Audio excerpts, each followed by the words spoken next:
everybody, my name is Bradley J. I am an actor, educator, and writer, and this is the Teacher's Lounge. It's the corner of my channel dedicated to helping young teachers.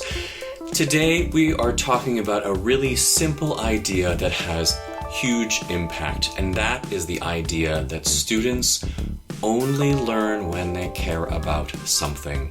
Think about something that you have taught recently, and I bet the most successful lesson for you is going to be the lesson that had the best hook into an emotional connection with the students.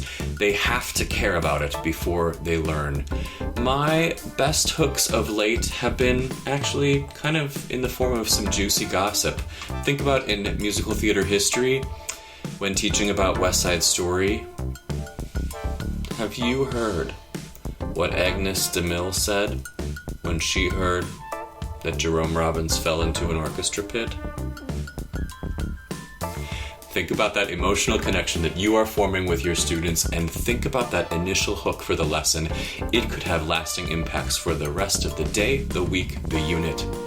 Again, my name is Bradley J. I'm a professional musical theater nerd, and if you'd like more nerdery in your life, kickball change over to my channel and subscribe. As always, make it a great day.